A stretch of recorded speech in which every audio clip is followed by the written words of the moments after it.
Hey man, Shane here. Check this out. This is Brad Pitt giving an interview while filming Fight Club. Something strange happens here. But first, let me give you a little bit of backstory. Under this shirt, Brad Pitt has one of the most iconic physiques of all time. I've surveyed thousands of people and the results have always come back exactly the same. Brad Pitt's Fight Club physique always wins, with every age group and in every culture I've tested. And it's one of the rare physiques that both men and women rate incredibly highly. You could argue that it has more to do with his face or his reputation or charisma, but if we crop off his head, it still wins. So you might think it has something to do with the dirt or the lighting or his body language or maybe something unique to his bone structure. So let's get rid of Brad Pitt entirely. Other physiques with similar amounts of muscle and fat perform just as well, including mine, back when I was 170 pounds. And it isn't anything unique to my physique either. Jeremy Etienne and Jesse Lyko got the same number of votes as I did. But there's a problem. Watch this. Great to see you. All right. You look too skinny, though. Thanks, You're always Kate. looking too skinny. Are You you say not that every eating? time. I know, but you No, are. I realize, I'm you know. a professional leader. You look so skinny in person. Really? Are you eating enough? Yeah, I'm eating enough. Okay, I'm going to talk to your mom about right, you do that. that. Thanks, Ron. It's hard for me to put into words how much I hate this. I was underweight in my teens and early 20s, and I've had this conversation 1,000 times with everyone I've ever known. Friends, family members, strangers, enemies, my doctor. But at least in my case, I really was underweight.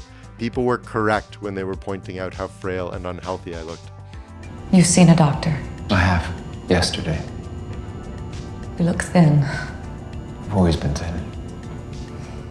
And so in my case, where people were pointing out a true problem, maybe all those negative comments had a positive side to them. I cared too little about my body, but getting all of this negative feedback all the time helped me realize that I should probably care a little bit more. So I started eating better, I started exercising, and I started living a healthier lifestyle. And I eventually learned how to bulk up.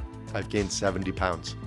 Brad Pitt's situation is very different. He's already in good shape. He's fit and lean, he exercises, I'm guessing he eats well, and he might be a bit too lean, but I suspect he's still fairly healthy.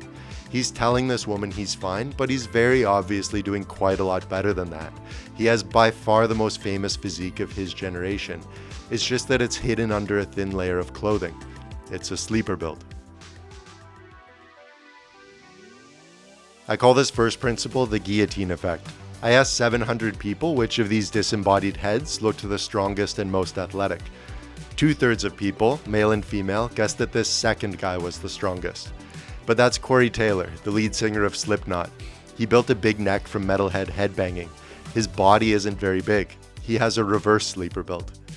The other third of people guessed that this third guy was the strongest and most athletic. This is Charles Leclerc, the Formula One driver. He has a big neck because he needs to resist the G-forces of accelerating, cornering, and braking at high speeds. And he's got an athletic body too, but his neck is what really makes him look so cool in clothing. Almost nobody thought that this first guy looked strong or athletic, even though he's got a wide and muscular jaw with a clear jawline. But this is Marine, a natural bodybuilder here on YouTube, and he's way bigger and stronger than these other two guys. Here he is doing an interview with Varun, who also has a very thin neck. Varun hosts a bodybuilding podcast, so I'm guessing he's in killer shape, but you would never be able to tell from looking at the part of him that's poking out of his t-shirt. He's got a sleeper build too. It's a really common issue with bodybuilders. Take a look at this.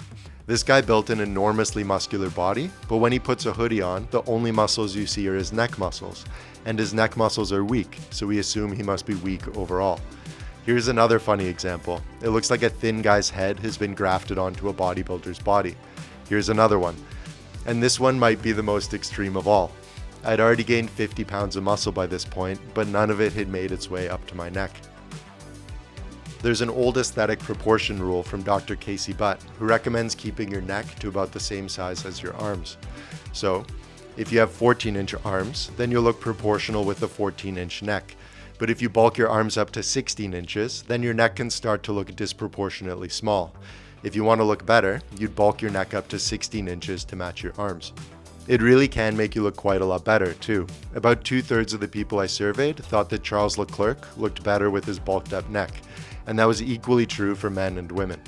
And it's especially important when you're wearing clothes and interacting with people in real life. When you're talking with someone, they're looking up here at your face and head and neck.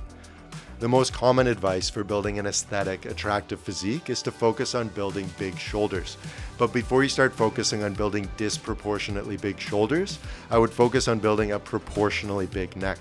And that's especially true because as you build broader shoulders, you'll need to upgrade to larger shirts, which have bigger neck holes and sleeves, and it's harder to fill out the back and the chest, especially if you're a taller, thinner guy with a narrower ribcage.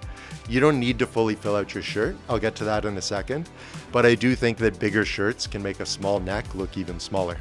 If you want to see a good example of that, here's Natural Hypertrophy's interview with Varun. His neck looks strong, so he gives off the impression of being healthy and athletic, even though his shoulders aren't particularly broad and even though you can't see his body. The good news is that bulking up your neck to 16 inches is about 100 times easier than bulking up your arms to 16 inches, at least for me. I've got a simple bodyweight neck routine in this video, I'll link it in the description, and you can do it at home. If you want to get more serious about your neck training, then I recommend getting one of these forehead weight plate holders. Whenever I show a clip of me using one of these, I get people asking me where I got it. So I reached out to Kensui and I got an affiliate link. I'll put that link in the description too. I think you'll really like it. Brad Pitt's neck isn't especially big or strong, and he might look even cooler if he bulked it up a little bit more, but I don't think that's why he's getting picked on. I think what's happening is that he still looks relatively thin. He's been working out for a few months and he's built a good amount of muscle, giving him some bulk, but then he's also dieted down very lean, taking away some of that bulk, leaving him looking thin in clothing. If you think he's too small to look impressive, I get that. He's got the physique of an early intermediate lifter. It makes sense that if you have better genetics or if you're more advanced, then you wouldn't be that impressed. But that isn't how most people think. Most people do like the look of natural bodybuilders, but they think it looks equally cool and attractive to look like Cristiano Ronaldo, Usain Bolt, or Brad Pitt in Fight Club. Even in the fitness industry, guys like Joe Delaney are absolutely crushing it.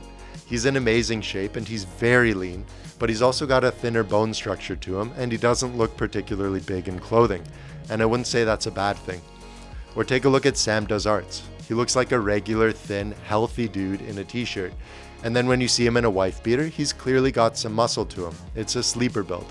But a lot of guys would love to look like that. It's a very popular, attractive, respectable physique. Just to make sure though, I put this photo in my latest survey. That's Jeff Nippert on the left and Robert Pattinson on the right. 91% of women thought that Robert Pattinson's physique looked better in a t-shirt. When I surveyed men, most regular guys also preferred Robert Pattinson, but a slight majority of lifters preferred the Jeff Nippert look. Personally, I'd rather be somewhere between the two, but there's definitely nothing wrong with looking like the guy on the right. When I bulked up from 130 to 170 pounds, I had a physique kind of like that, and all of the negative comments about my skinniness stopped forever. Almost all of the comments I was getting were positive. Instead of bothering me about my weight or telling me to eat more food, people were asking me for fitness advice. But if you want to move out of that thin category, the solution is to get even bigger and stronger. You don't need to emphasize any specific muscles, but it's your upper body that has a bigger impact on your appearance. If you can bulk up your upper body while having a decently athletic lower body, then the extra size will bring along some slight health benefits. Most people will think you look a little better, and you'll also gain more respect with other lifters. In Brad Pitt's case, he bulked up for Troy. His Troy physique isn't quite as iconic as his Fight Club physique, but he's clearly quite a bit stronger, probably a fair bit healthier, and most lifters think it looks cooler, including me. At this point, the temptation might be to worry about having a very narrow bone structure or very long tendons or very narrow clavicles. But unless you're trying to become a competitive bodybuilder, I wouldn't worry about that stuff. First, you can't change it, so worrying about it would be a complete waste of time. And then second of all, it doesn't matter very much. If you're a naturally thinner or taller guy, then you probably won't ever be able to look as bulky and full as Jeff Nippert does. But if you get into great shape, then you'll look like you're in great shape, because you are, and that will look great. That might sound like one of those platitudes where I'm saying that everyone looks equally excellent and it's all subjective anyway, but it's actually kind of the opposite. Most people aren't even in good shape. Getting into great shape can be quite hard, and there aren't any very good shortcuts. You can't spam lateral raises to create the illusion of being bigger and stronger than you actually are. You really do need to get strong to look strong, especially if you're starting off with a thinner build. The good news is that if you bulk properly, you'll probably start looking pretty good pretty early. Newbie gains are a real thing, especially with naturally thin people. And then as you keep making steady progress from there, it's slower, but things will gradually keep getting better and better. And the benefits will run all the way through, improving how you look, but also improving everything within that outer shell. If you want help with any of this, I'll link our beginner, intermediate, and advanced muscle building programs in the description. All of them come with training, diet, and lifestyle guides, and all of them include personal one-on-one support from us, including from me.